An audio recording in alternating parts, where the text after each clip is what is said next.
All right, Mark Rogers TV, the voice of college football. Please comment, like, and subscribe. That helps drive the platform here. We've got Steve Merrill on the line from Pro Sports Info. Steve joined us basically every week of the college football season in 2017, provided some tremendous insight and analysis, and always stirred up a good discussion because this subject always fascinates me. Steve, how you been?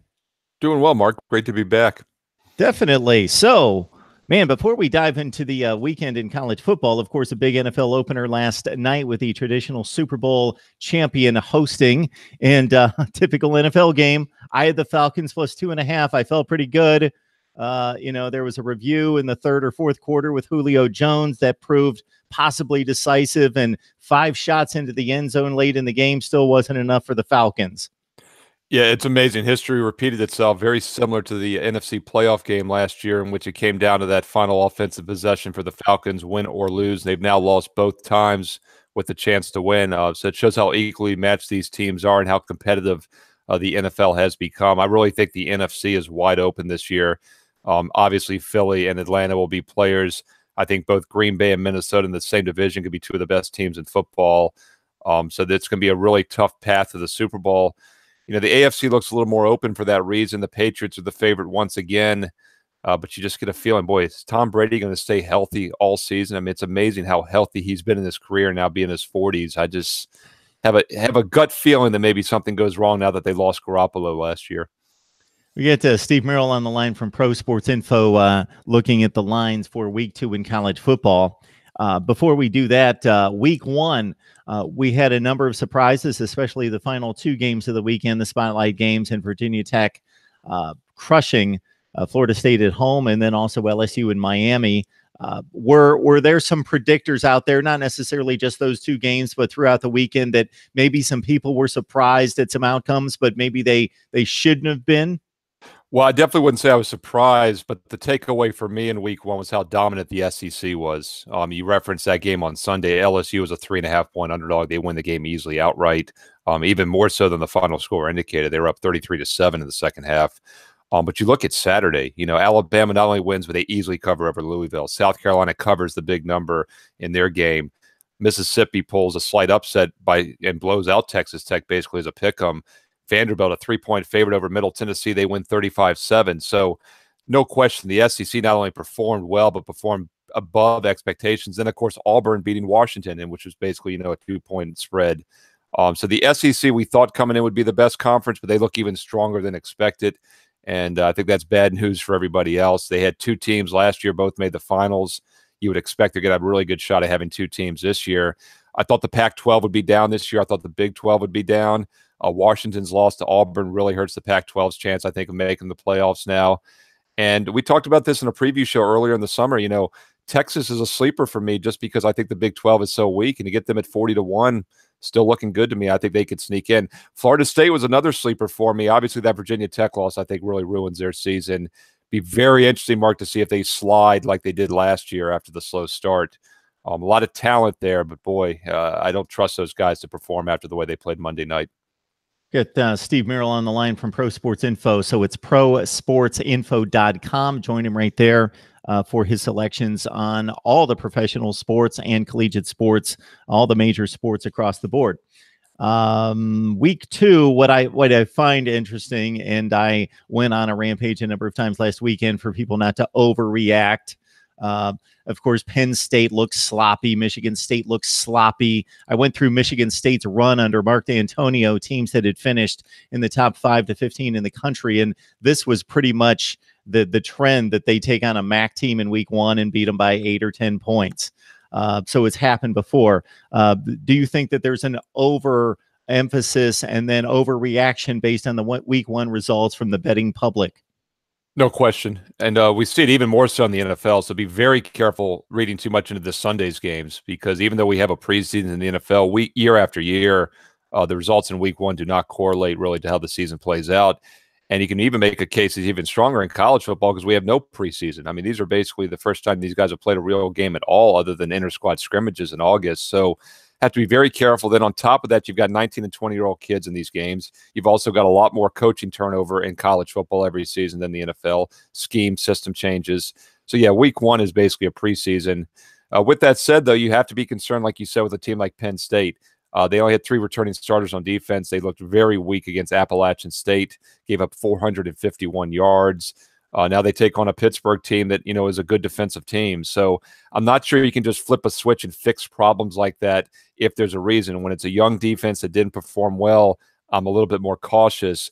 But like the Michigan State example, I thought was a good one, Mark, because sometimes teams go vanilla against those weaker opponents because they want to hold, their plays and their game plans for some of the more important games. And that's why we have look-aheads. That's why we have letdown spots. It's a handicapping factor you have to use in college football. Are there any lines that have moved quite a bit since they were first released for this Saturday? Well, we talked about the SEC. I mentioned Mississippi. That line has gone.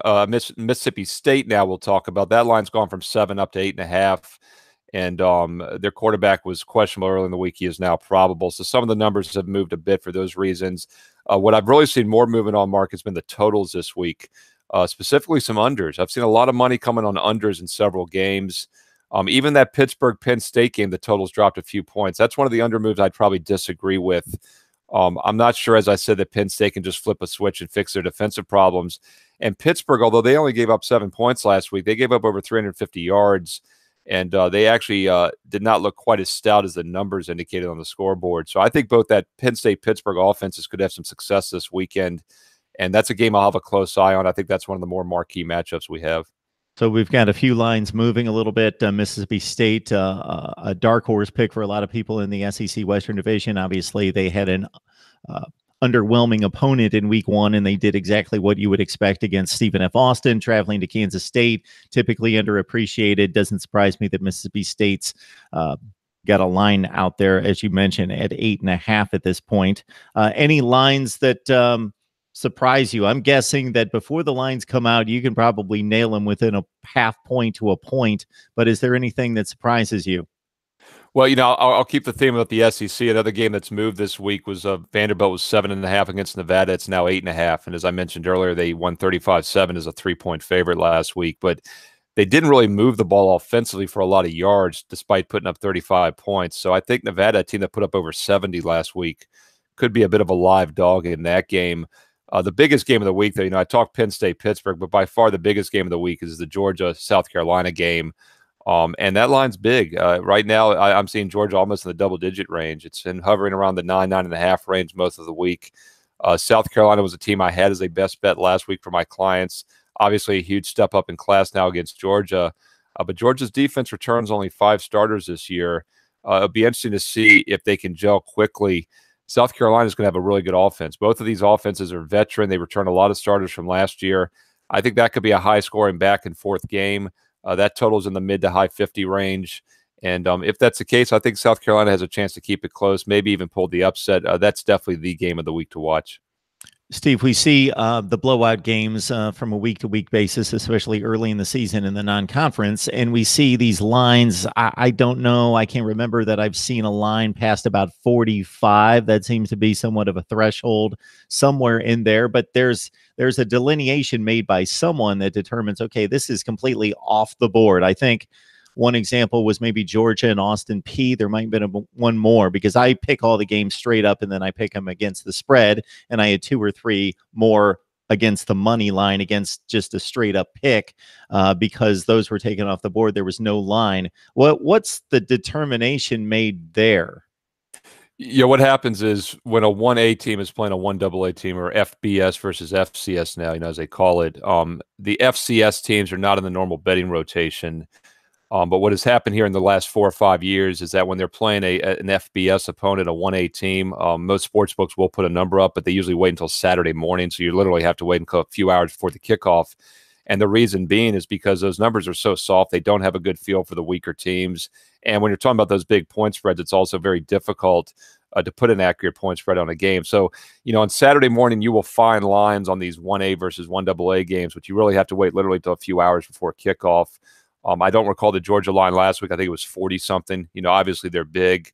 Miami of Florida this week has a real cupcake. I think it's Savannah State. That line I saw was something like 53 earlier in the week was the look ahead. And I think the total is like 61. So basically they have Savannah State projected to score 3 or 4 points in the entire game. So it's very difficult to handicap those. The Miami one is interesting, though, because how do they rebound after a bad loss against a terrible team? Do they want to beat them by 60, or do they come in flat and win by 40? It's a tough call.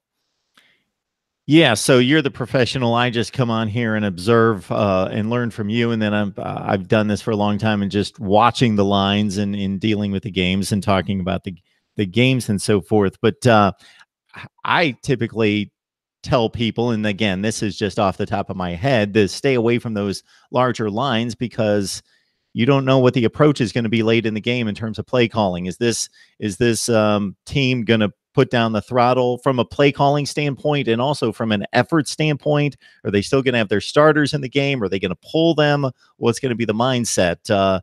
Once you get into that 25 to 30 range and up, it just seems as though it's a wild card that we see the backdoor covers all over the place all the time. I totally agree. And in general, I stay away from most of those games. There's a few situations like last week when I did have South Carolina laying, more than 4 touchdowns. They win that game by 30-something. I thought the line was just too cheap.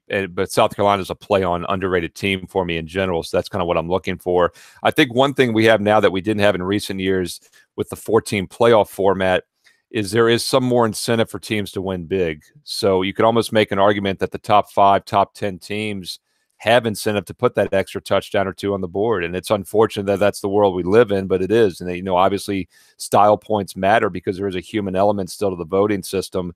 And so a team like Ohio State, I thought, last week was a good spot. I thought they would romp a team like Oregon State because of all the off-field distractions, Urban Meyer being suspended. And that's exactly what they did. They can name their score in a game. So you bring up a good point. It comes down to, do they want to name their score? Do they want to win by more than the spread? Alabama against Louisville, another example. That was a spotlight game. Louisville, a new quarterback. They were down a notch this season. Alabama was able to do that. Plus, when you have the 2 quarterback situation like Alabama, you can't help but have a great player in the lineup still, even when your backups are in there. Alabama's backups are better than most teams starting lineups still. It's a situation I use a lot in college basketball. Duke, for decades, with Krzyzewski, couldn't help but blow teams out. They were a 65% play when laying 20 or more. Kansas State was like that under Bill Snyder in his first regime. Not as much now. In the 90s, that might be the best play in college football history for me. It was in the 90s, was playing Kansas State as a big favorite. They knew the point spread. He knew the alumni wanted to cover, and they would literally win by 3 or 4 points more than the spread every week when they were laying 20 or 30 points. So, there's certain teams, there's certain situations that you look for. But in general, I think 70, 80% of these games, you really can't handicap when the number's big. Now, Steve, I'm not promoting this, but I have mentioned this a couple of times that it would be fascinating to me. Again, this is not real life, but if the players knew on an Ohio State, a Clemson, and Alabama, we are going to pay you based on point differential just to see how many points they could put up on an inferior foe and limit them to. When we see a 55-7 game, could that have been 92-0 if they really had the incentive to lay down the foot on the pedal?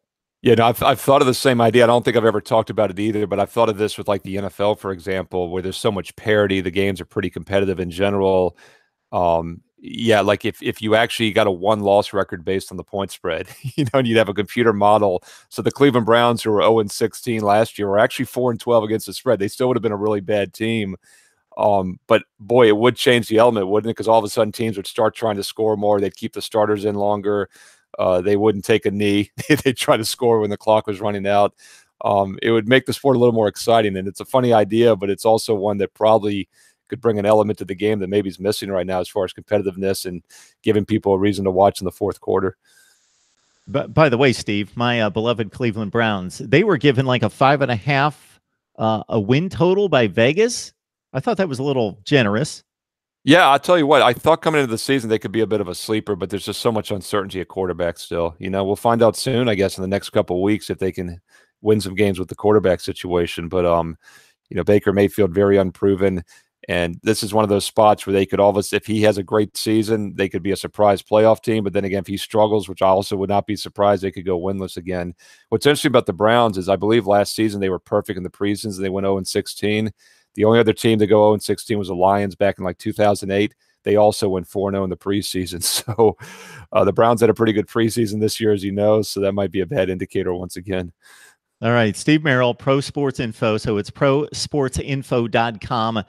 Please join him there. He joined us all last season and a number of times throughout the offseason, setting up the Heisman race and other odds national championship picks. And it's always a learning experience for me. I find this fascinating, but I am nowhere near the level to be doing anything more than dabbling. So trust the guys like Steve, and please join him at prosportsinfo.com. Steve, we appreciate the time, sir. Thanks, Mark. Enjoyed it as always.